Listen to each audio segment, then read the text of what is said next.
Tucker Carlson, Trump yesterday, about 6 months ago, could have been 6 months ago when Tucker went to Elon. This was probably in May. Yeah, exactly 6 months ago.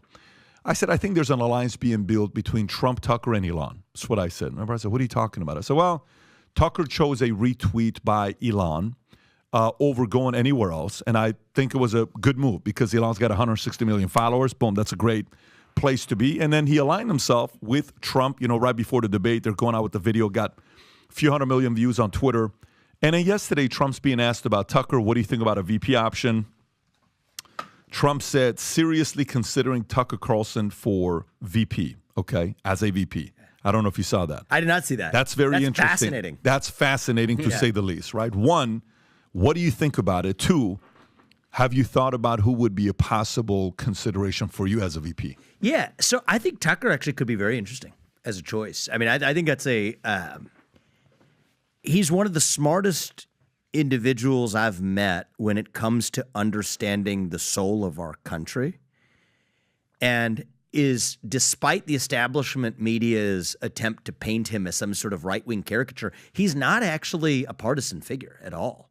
I mean, I think many of his positions defy partisan orthodoxy. He's an independent thinker, and I think could help rebuild. I think he has already helped rebuild trust in this country. And so I've been grateful for the relationship. I haven't known him for nearly as long as others in the world of media or politics. I've only gotten to know him in recent years, and particularly in maybe the last 2 years. But I think he's a thoughtful individual. I'd want somebody in that role. Depends on what you want in the role. For me, if I'm looking for an advisor and I want it in that role, I think that he's not a bad choice to be able to put in that role and actually be thoughtful about it. I think that there's a different role you could have for your VP, which is also an executor. And so there I might be thinking about somebody coming from the private sector. I mean, Elon Musk he's not a natural born citizen born in the United States, but I think he would be an outstanding partner to have to be able to do the thing that I just talked about right here, right? Which is 75% headcount, odd numbers go, or even numbers go, doesn't matter, whichever one. Cut number one, cut number two. I mean, he's a guy who's actually done it and understand and has also built things up from scratch. And I'm an entrepreneur. He's been, I've been more successful than most. He's been more successful than all, so including me. And so I would want, the rule of thumb for me is, it's how I built my businesses, it's how I want to run this country. Who is better than me in each of the domains where I'm going to need it? Okay? I want to pick the areas that I'm already the best at and still find who's going to be better than me. And that's how we're going to have to do this, not just at the level of the VP, but some of the most important positions like the Office of Management and Budget. It's like the CFO of the federal government. You want somebody who is deep in their understanding of actually the flow of numbers and the flow of money. Who's going to run the Office of Personnel Management? Somebody who is going to be unsparing in their assessment of who's actually doing a good job and who's not. It's like the HR department of the federal government.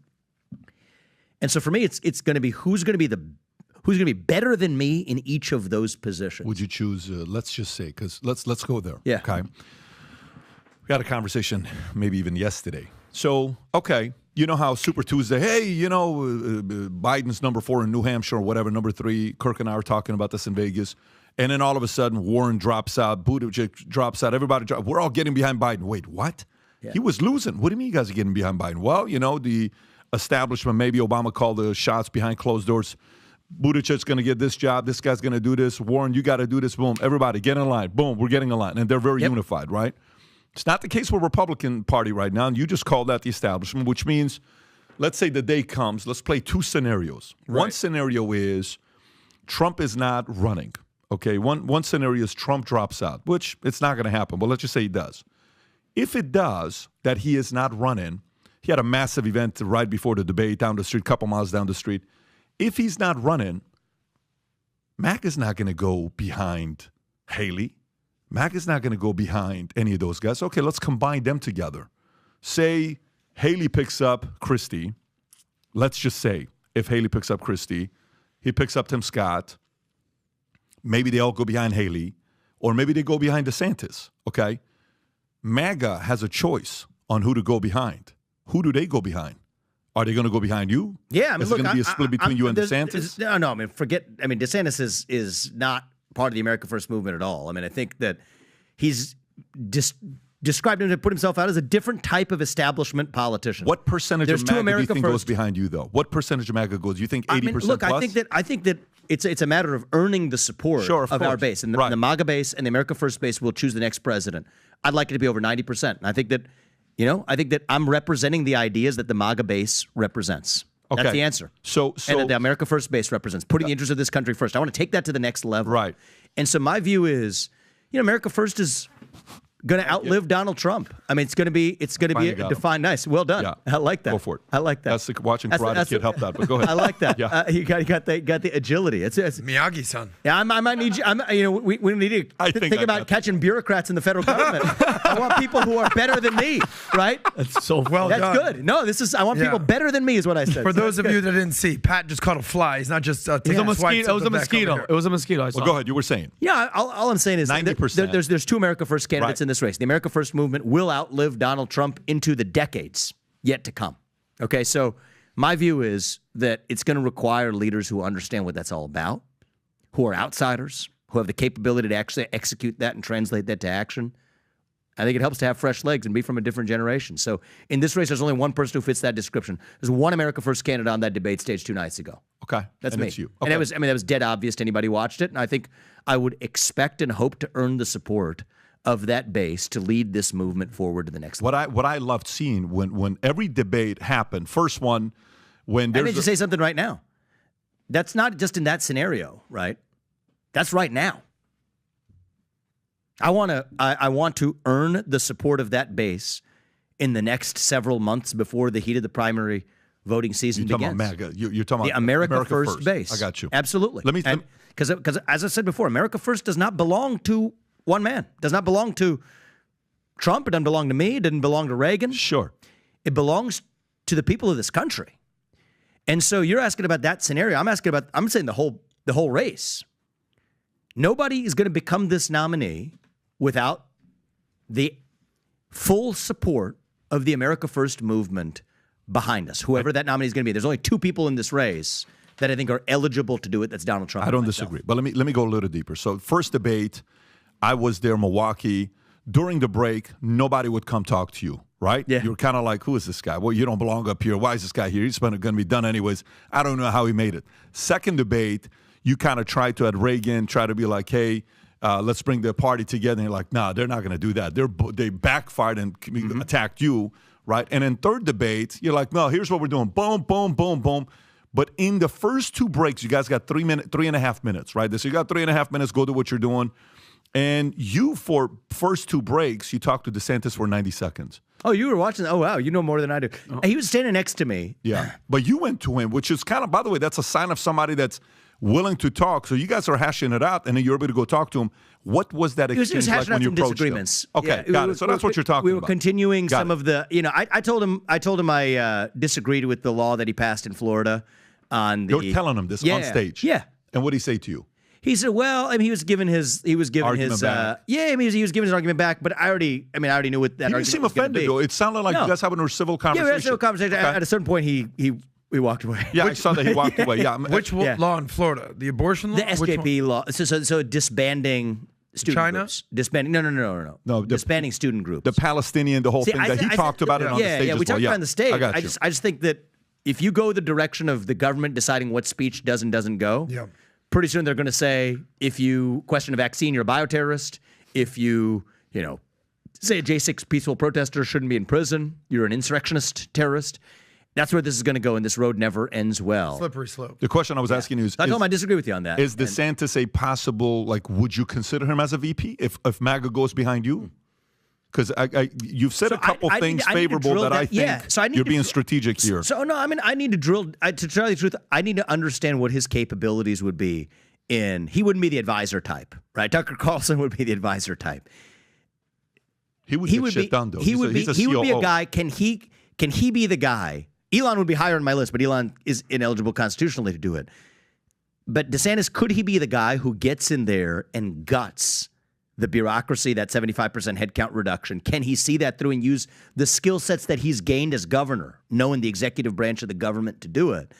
That would be the question I'd want to get comfort with, and if so, I think he could be an interesting candidate. So here's what's crazy. Somebody could watch this and they could say, what an insult. Who the hell are you to think you get to choose DeSantis as your VP? He gets to choose if you can, this whole ego thing. But let me just make my point here where I'm going with this. Look, I think in the next 3 to 6 months, I think 2024 is going to be the year of chaos. I call 2023 the year of investigation.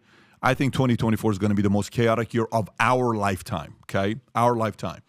I don't know if we can say our because we have some people that are older than us at this table, but I'm going to say our lifetime here, Tom. We're not talking about you. I'm just kind of putting it out there. Tom has more wisdom. Thank you very much. Respect, yeah. So here's kind of where I'm going with this. There's a few guys that are saying, okay, one, what are they going to do? What they're trying to do right now with Article 3, of him being insurrection, they're trying to get rid of the fact that he can't even run and silence him and all this. Okay, so that's one. Okay, the 91 felonies, set them aside. But the one thing they can do, that's why these guys were brilliant to say, no, call it an insurrection. This is our way to get him to never come back and mess with us. We don't have to worry about that guy. Let's just say he's out. If he's out, we could wake up one morning and you're at 6.3%. We could wake up the next morning and you're at 49%. And it could be like this. It could go, right?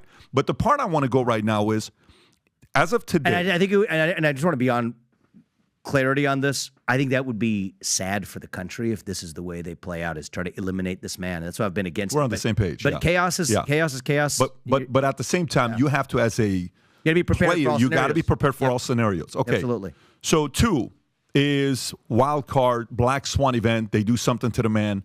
He's not one that's not in the public. He's always out there talking. You saw what a few people have said as possibility of what could happen to him. Okay, they take him out. I mean, the level of temperature in the U.S. is going to go to a whole different level.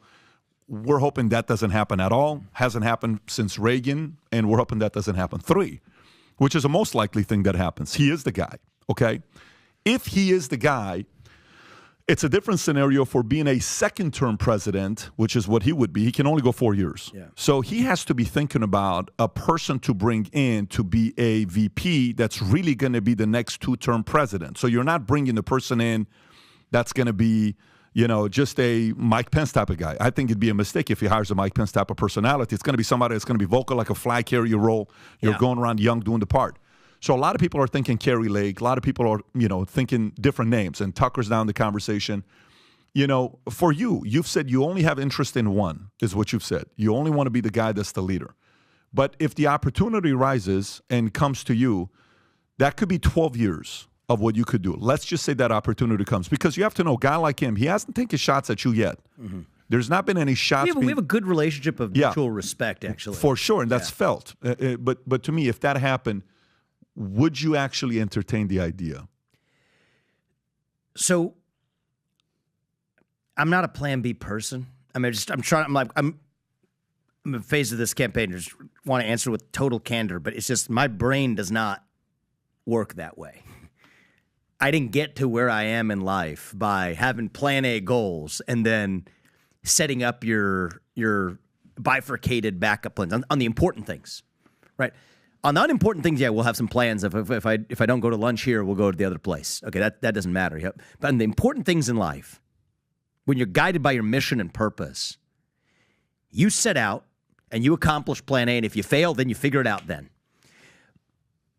But I'm not a guy who is, I'm not saying this boastfully, but I've built successful businesses, right? I built a, multi-billion-dollar company that got multiple drugs approved through a broken bureaucratic FDA process, challenged BlackRock, built business. I'm 38 years old. I'm running for president right now. My wife didn't get to where she is she's a successful surgeon, lived her version of the American dream, one of the best in the world at what she does. We made this commitment together as a family, an immense sacrifice with one purpose in mind. It's not even winning the presidency. That's just a step along the way to reviving this country and our national soul. All right, that's what we're dedicating the next phase of our life to. So we didn't do that to pursue a Plan B path along the way. And so I think it would be fake to just sort of say, under any scenario, I'm not going to run in 2028, or I'm not going to, if I don't win or whatever. I just am not going down the track of Plan B. You're like an athlete taking a game at a time. This is what I'm doing. That's what you're saying. Exactly. Okay, fair.